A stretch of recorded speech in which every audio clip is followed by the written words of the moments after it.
3 minutes ago, as Adam Schiff opened a document, Kash Patel's facial expression suddenly changed upon seeing it. In the Senate Oversight Committee, on live television watched by all of America, Schiff placed the thick file he was holding on the table and said, "This file was just released by a federal court 45 minutes ago, and I haven't even read all of its contents yet. But today we will read this file together." And he began to read.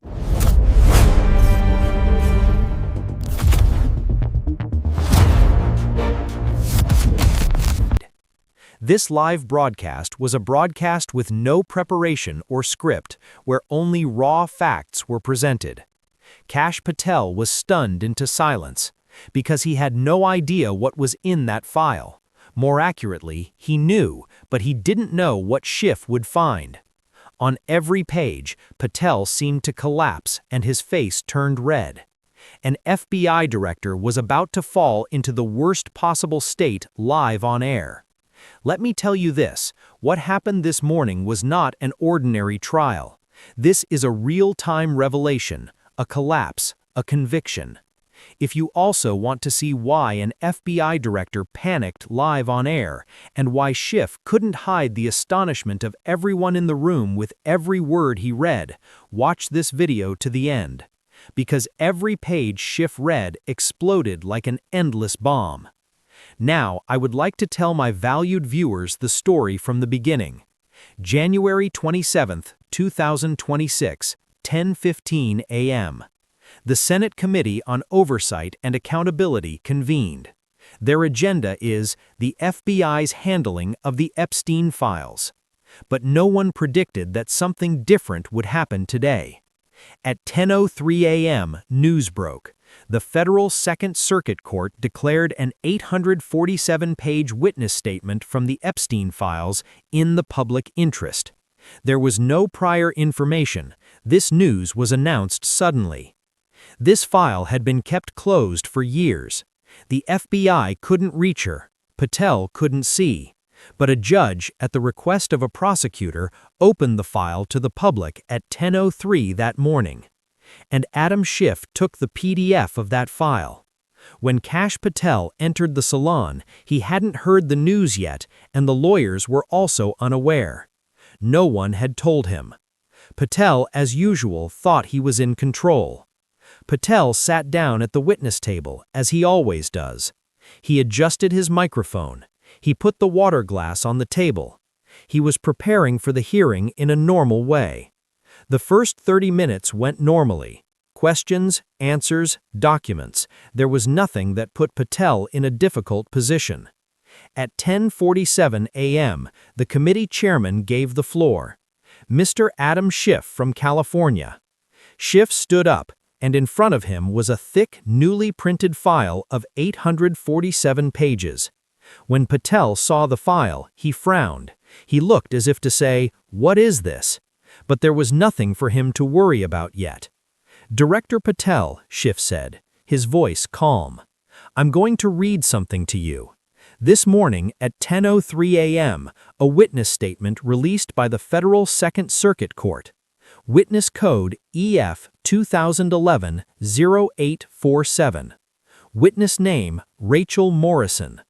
Upon hearing this, Patel's face changed slightly. "Who is Rachel Morrison?" Schiff asked. Patel fell silent. "Let me help her," Schiff said.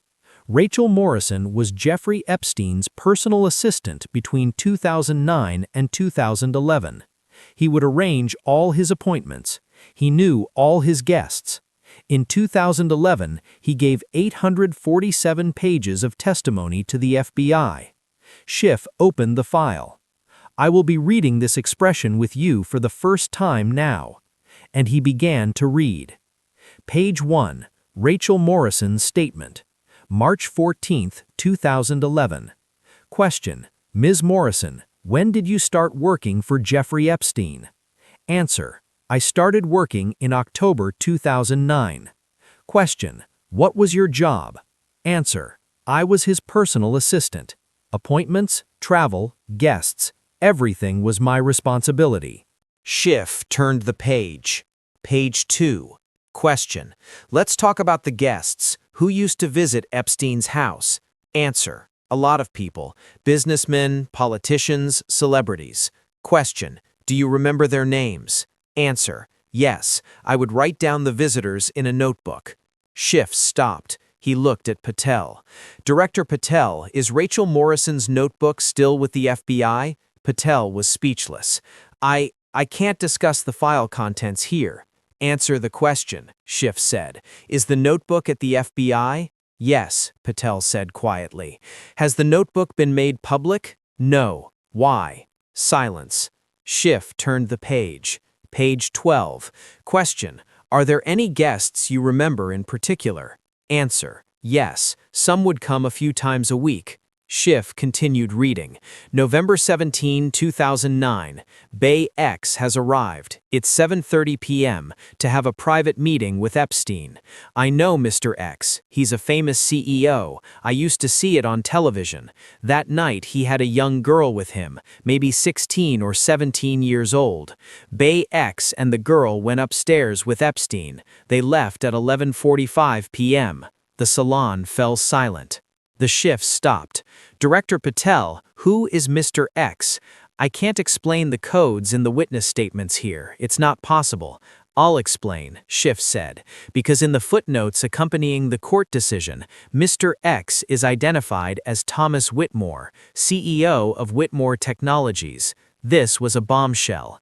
And the name of Thomas Whitmore, Schiff said, is in one of the 47 files you classified. Is that right? Patel didn't respond.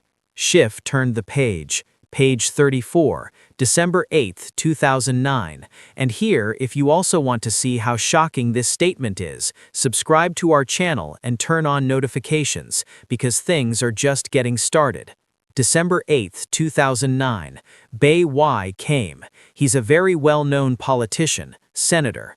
Epstein called her an old friend. They had dinner together. After dinner, Epstein gave the senator a thick envelope. The senator put the envelope in his pocket without opening it. She smiled and said, "Thanks, Jeffrey."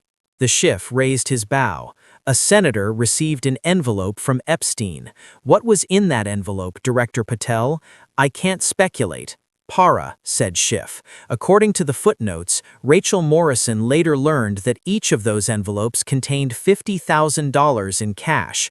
Epstein was giving cash bribes to politicians, and this senator, Mr. Y, is still in office. This statement was like an explosion. The Schiff quickly turned the pages. Page 67, January 2010. On January 14, 2010, Epstein threw a party. The party had 18 guests, all male and all wealthy.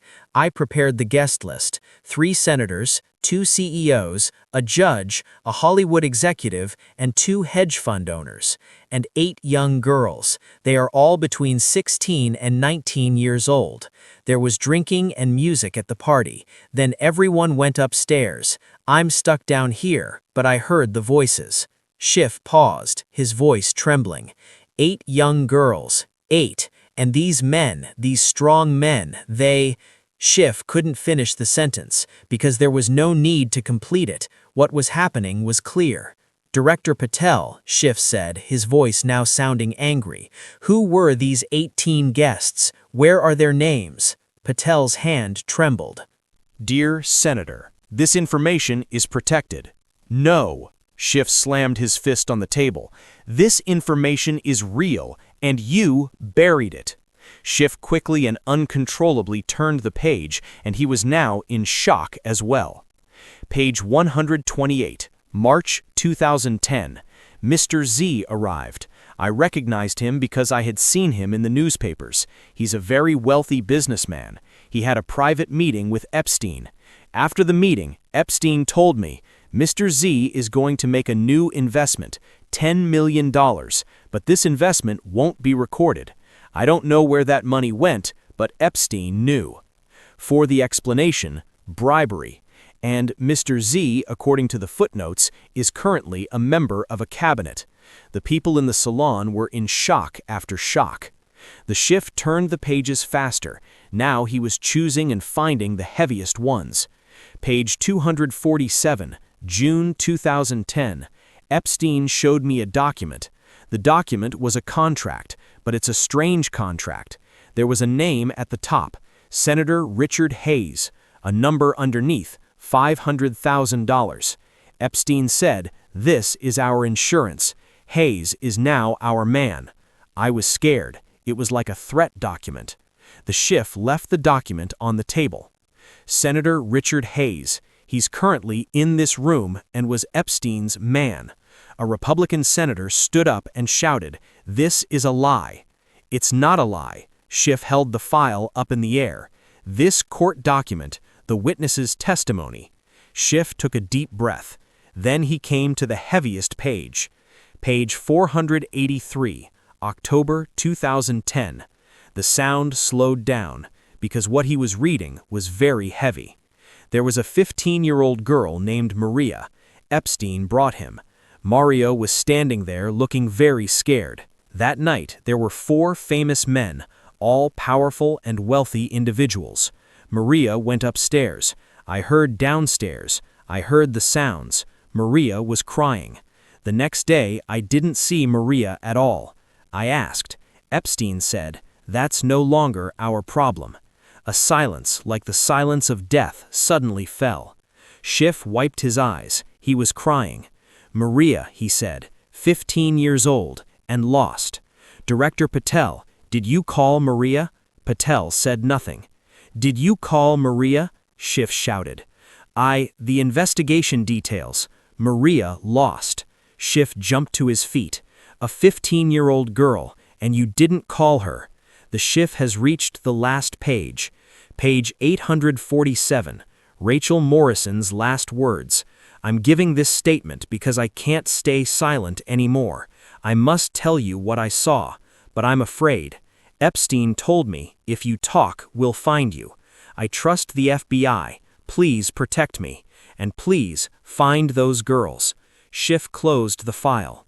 Rachel Morrison made this statement in 2011 and then disappeared 2 years later in 2013.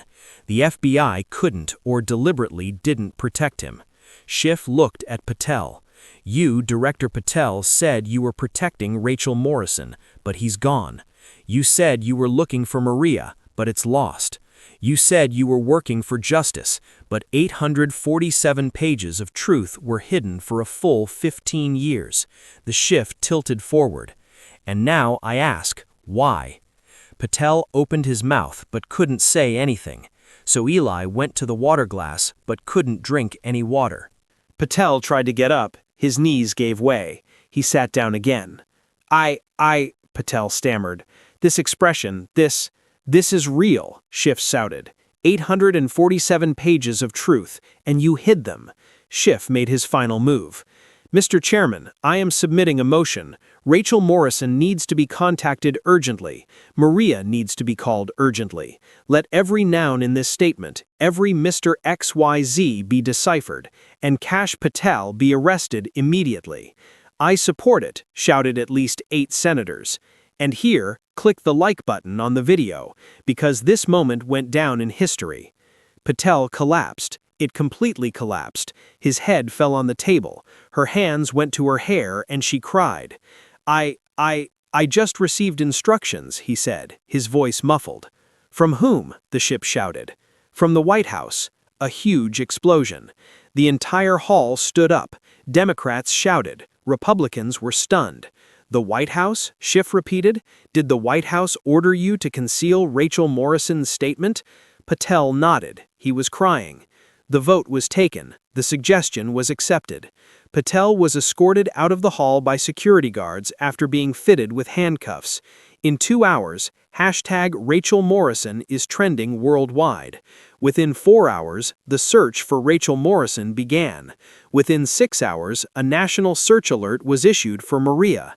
Within 8 hours, the names Mr. XYZ were leaked. 3 resignations have been received. Within 12 hours, the White House said, "We are investigating." Within 24 hours, 847 pages were shared every place, and a woman from London had her identity verified. "I am Rachel Morrison. I'm alive. I was hiding, but now I'm ready to talk." If you, like Rachel Morrison, want to amplify the voices of the silenced and help find those who are lost, share this video. Make your call for justice in the comments. 847 pages, a witness, 15 years of silence.